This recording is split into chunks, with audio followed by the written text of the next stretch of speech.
I'm not catching your draft. Boom. Oh, okay. There it is.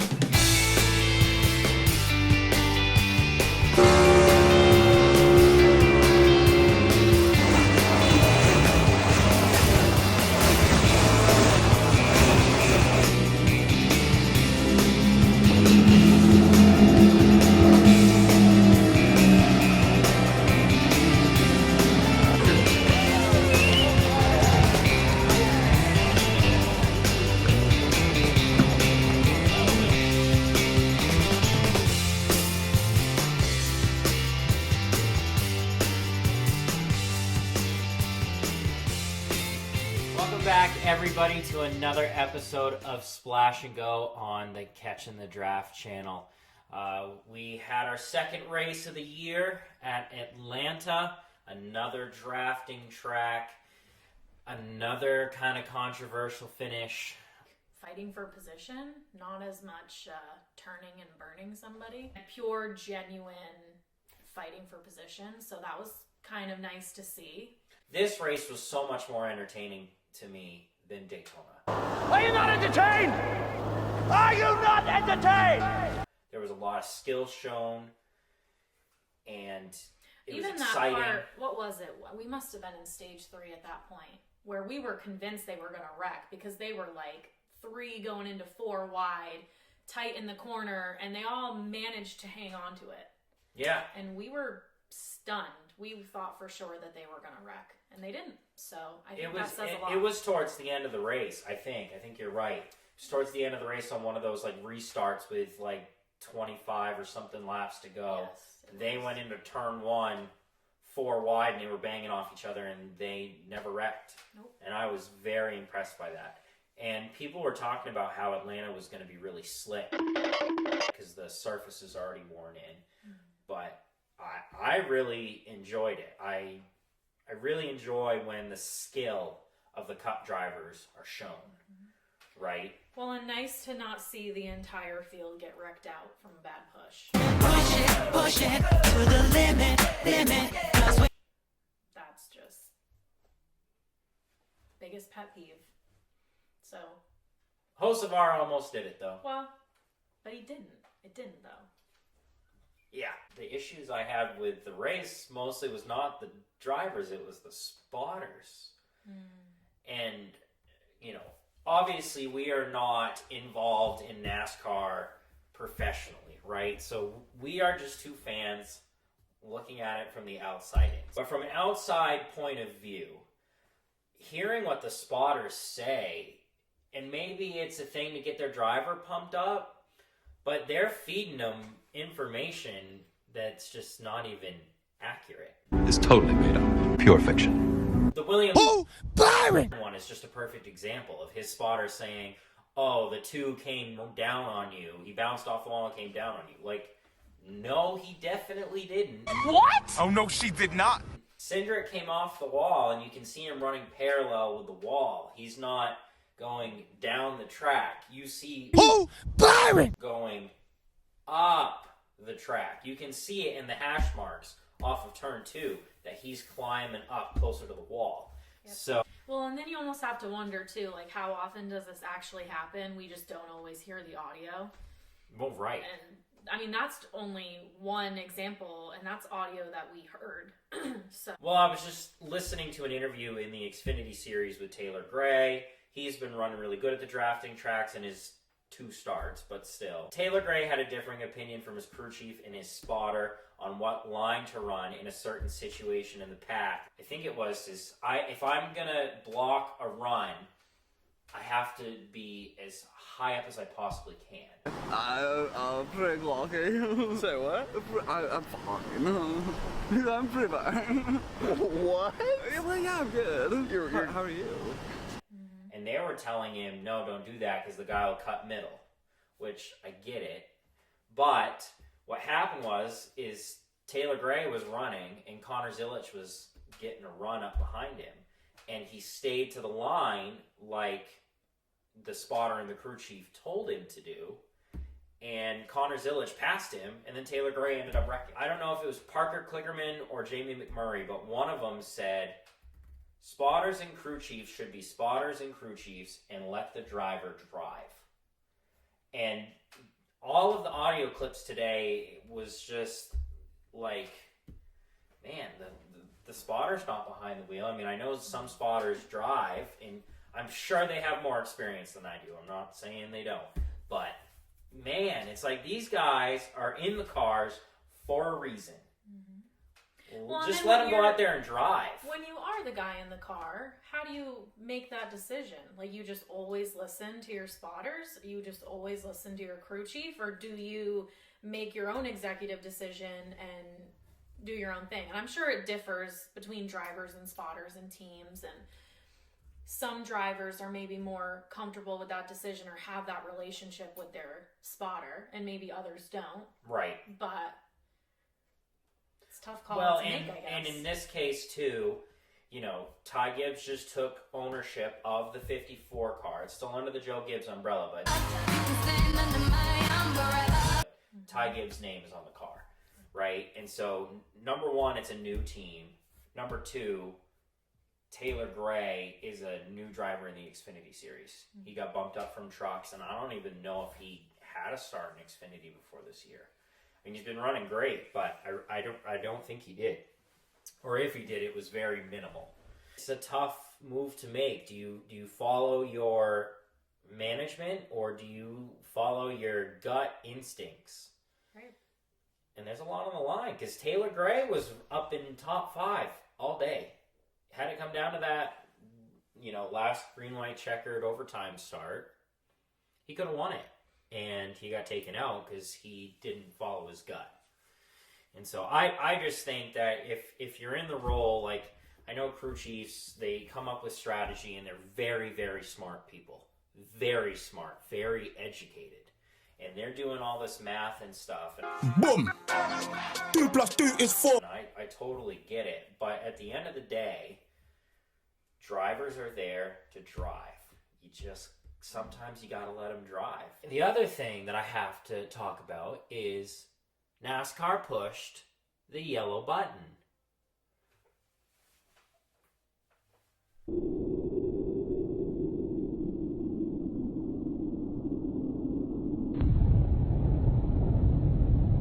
We're back on the conversation of the lack of consistency again. Well, and the thing that bothers me, right? The thing that really bothers me is after the Xfinity race, Elton Sawyer, who is the president of officiating, I don't know his exact title. You are now one of my elite employees. But he's president of who presses the yellow button. My finger is on the button. Push the button. Okay, that's what he is president of. And he went on an interview and literally told people that next time there's a situation like there was in the Xfinity Series where there's a wreck on the last lap and they're not at the finish line, they're going to push the yellow button. So I just feel like it was premeditated. Like, if there's any wreck on the last lap, I'm pushing the yellow button. I don't appreciate that, because I'm sorry, that was going to be another 3 wide, incredible finish. It just was. Hocevar had a run. Larson was on the bottom fighting for his first Speedway win. We saw Kyle Busch yesterday in the trucks. He had a run on the bottom line up against Stuart Friesen. So any one of the 3 of them could have won that race. But we'll never know, because NASCAR pushed the button. And again, I understand they don't want to have drivers get hurt, but they pushed it so late. There's people already wrecking. When you're at 180 miles an hour, for you to push the button because there's a wreck halfway down the straightaway, so a person coming off turn 2 doesn't get into it, in that 3 seconds is not going to make enough of a difference for a driver to not pummel through that. So, I mean, is NASCAR now at the point where they're saying, we're going to press the yellow button no matter what? Because you want the consistency, here it is. But at the same time, like you said, it takes away from some of that great racing that we get to see at that last lap. Look at the amount of press they generated from that one finish. I mean, they made a whole short story documentary off it after the Clash or before Daytona. Somewhere in there, they talked about the 3-wide finish, and this was the closest finish of 3 cars in the history of NASCAR. You literally had the same scenario tonight, and you ruined it. Soiled it! Soiled it! And if that's the precedent, though, then okay, fine. Like, if you're going to press the yellow button, press the yellow button. That's fine. Like, I'm expecting it, right? Tonight I was expecting it because Elton Sawyer came on and pretty much said that he was going to push it. But let him race. Yeah, there were a lot of people that wanted them to race that through, see it through, and race it. And again, it's one of those things. The wreck was on the backstretch, okay? And I know Atlanta is a lot smaller than Talladega or Daytona. But as soon as they cross that start-finish line, they have enough time to go into one and back way off. And I know that the field's coming behind them, and I get all that. But there is enough time for spotters to tell them, hey, there's a wreck. I guess, how do you make that, factor all of that in such a small amount of time? They're not going to be perfect every time. But it just seems like it's just so wishy-washy. That's the problem. They almost Let's need to make it set clearer. strict parameters. Right. Like, for this size of track, we're going to throw the caution. But for this size of a track, we're not going to throw the caution. Well, it's just like the Brickyard last year where somebody wrecked only like a quarter of the way down the backstretch. It was 2 to go when that car wrecked. It wasn't even the last lap. It was 2 to go, and they were stuck in the grass. And NASCAR, instead of doing the caution, they let Larson run down the backstretch all the way around 3 and 4, come back down the front stretch, go through 1 and 2 before they pressed the caution light. And that's why people were so up in arms about that one, because any one of those other cars could have gotten back up for a restart and passed Larson. I mean, Larson was the car to beat, there's no doubt. But there could have been another overtime finish, and who knows what could have happened. You have to have some flexibility because each situation is so different. And I understand that, but there's just such a vast majority of differences in how NASCAR officiates, and that's the problem. Let's try and tighten it up a little bit. With the understanding it's not going to be, perfect every time. Scenarios are going to be different. You can't predict every scenario. You can't make a rule for every scenario. But it's just the fact of right now, it's so inconsistent. Right. There has to be a way to tighten it up more than what it is. For sure. Sure, we don't have to be like at, Dover, we're going to do this. At Daytona, we're going to do this. At Kansas, we're doing this. In New Hampshire, we're doing this. Right? That's, kind of ridiculous. No one's going to follow all of that.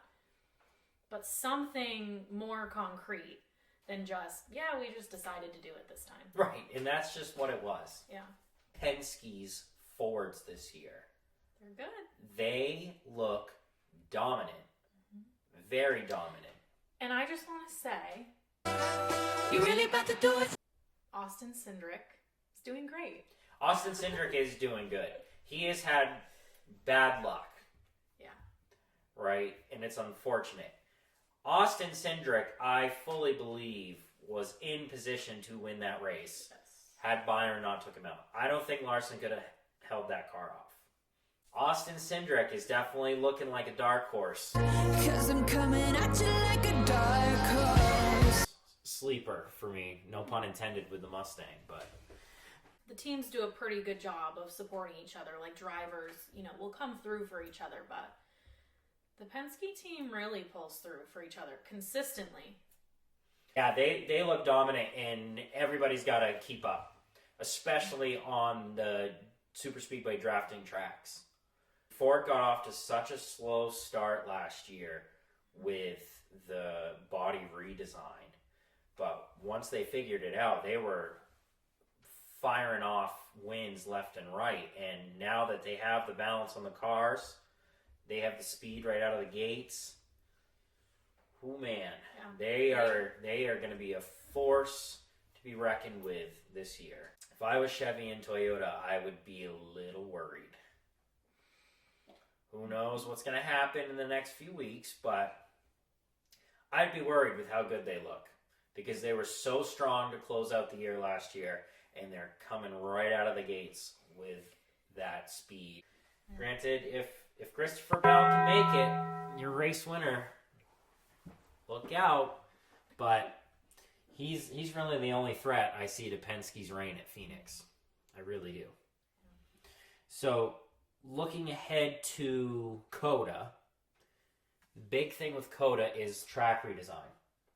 So they've shortened it, which I am a fan of. They go through the S's, hang an immediate left, and cut out that whole back part of the track and kind of make their way up by the big observation tower and then circle back around the grandstands. So I think it's a better track that's suited for Cup. I think the larger track is definitely more of an F1 type track.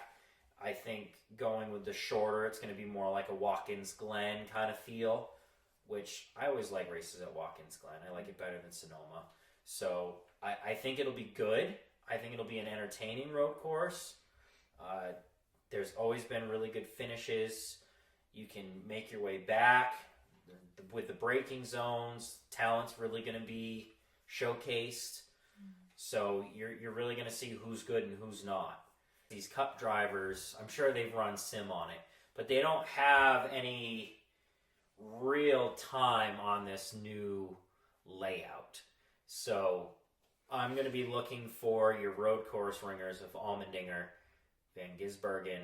Those kind of guys are going to be the ones to beat. They're going to be up there. Kyle Larson does fairly well at road courses too, but he's gotten wrecked a few times. I really don't mind the road courses. I think it is a good shake-up. To break it up, and it does require a little more technical skill from the drivers, and I think this Gen 7 car is built more for a road course circuit. So I'm looking forward to COTA. It was a good race last year. I mean, there's not going to be all this swapping for the lead and passing that you've seen the last couple of weeks, but I can appreciate when the skill comes out. You'll also see who has some good handling through those turns, and I think there's something to be said for that. Absolutely. I wish there was like a Las Vegas or a Charlotte or one of your more traditional 1.5 miles in between there, but it's okay. I'll take the road course. All right, everybody, that about wraps it up for this week's episode of Splash and Go on the Catch in the Draft channel. Let us know what you want to see. The gears are starting to turn on some different content, so we're going to be trying and putting out some new stuff, some new ideas. But we want to know, what do you want to hear? What do you want to talk about? Is there a topic that you'd like us to do? Let us know down in the comments. Make sure you subscribe to the channel, click the bell, so you can get notifications every time we post. Thank you, everybody, for watching, and We'll catch you in the draft. nice. Boom.